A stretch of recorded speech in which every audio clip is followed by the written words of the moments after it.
राष्ट्रपति पुतिन का भारत आना ये सिर्फ एक और डिप्लोमेटिक दौरा नहीं था। नहीं, ये एक बहुत पावरफुल स्टेटमेंट था जिसका असर पूरी दुनिया पर पड़ेगा। तो चलिए इस खास मुलाकात की हर परत को खोलकर देखते हैं। सवाल ये है कि आखिर इस मुलाकात में ऐसा क्या खास था, वो भी आज के इस तनाव भरे माहौल में। आइए इस पुरानी दोस्ती के और मजबूत होने के पीछे की असली वजह को समझते हैं। तो ये सिर्फ हाथ मिलाना नहीं था, इसे ऐसे समझिए कि ये तो शतरंज की एक बहुत सोची समझी चाल थी। एक ऐसी चाल जो रूस यूक्रेन जंग और अमेरिका चीन की खींचतान के ठीक बीचों बीच चली गई। तो चलिए इस पार्टनरशिप की जड़ तक चलते हैं और शुरुआत होती है डिफेंस यानी रक्षा सौदों से। तो सवाल ये उठता है कि भारत के लिए रूसी टेक्नोलॉजी इतनी जरूरी क्यों है। देखिए, बात सिर्फ हथियार खरीदने की नहीं है। असल बात है साथ मिलकर दुनिया के सबसे एडवांस्ड डिफेंस सिस्टम बनाने की। जरा इस लिस्ट पर नजर डालिए। रूसी हथियार और उपकरण भारतीय सेना की रीढ़ की हड्डी हैं। ये एक ऐसा रिश्ता है जिसे लगातार मेंटेनेंस और अपग्रेड्स की जरूरत पड़ती रहती है, और यही बात दोनों देशों को मजबूती से जोड़े रखती है। और अब ये पार्टनरशिप एक नए दौर में जा रही है। अब बात सिर्फ खरीदने बेचने की नहीं, बल्कि भारत की मेक इन इंडिया सोच के तहत साथ मिलकर हथियार बनाने की है। और हाँ, ये एक असली गेम चेंजर है। डिफेंस के अलावा इस दोस्ती की एक और जीवन रेखा है, और वो है एनर्जी और ट्रेड। चलिए देखते हैं कि ये आर्थिक रिश्ते दोनों देशों का भविष्य कैसे तय कर रहे हैं। देखिए, पश्चिमी देशों के बैन के बाद रूस को एक भरोसेमंद खरीदार चाहिए था, और भारत को चाहिए थी सस्ती एनर्जी। ये एक ऐसी डील थी जिसने सच पूछे तो दोनों देशों के लिए एनर्जी का पूरा गेम ही बदल दिया। और यहाँ एक बहुत ही दिलचस्प बात हुई है। अमेरिकी डॉलर को कह सकते हैं साइड में रखकर भारत और रूस अब सीधे अपनी ही करेंसी में ट्रेड कर रहे हैं, यानी रुपये और रूबल में।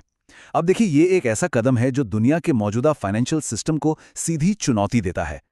और लक्ष्य कोई छोटा मोटा नहीं है, बल्कि बहुत बड़ा है।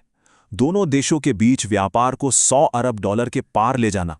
ये एक ऐसी छलांग होगी जो दोनों देशों की इकोनॉमी को सच में बदल कर रख सकती है।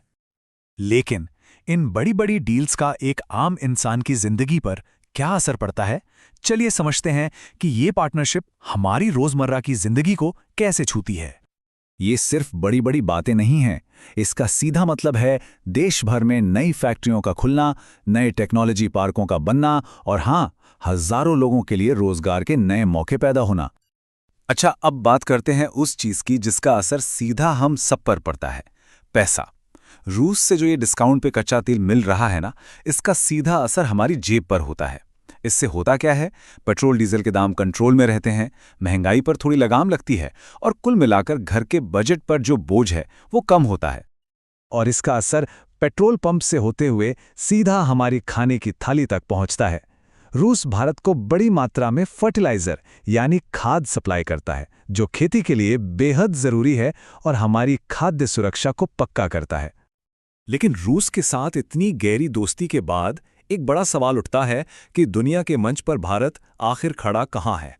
चलिए देखते हैं कि भारत इस मुश्किल भू राजनीतिक बिसात पर अपनी चालें कैसे चलता है। भारत की विदेश नीति को समझने के लिए एक शब्द काफी है, मल्टी अलाइनमेंट। इसे ऐसे समझिए कि भारत किसी एक टीम का हिस्सा नहीं बनना चाहता, बल्कि वो अपने देश के फायदे के हिसाब से हर बड़ी ताकत के साथ मिलकर काम करना चाहता है।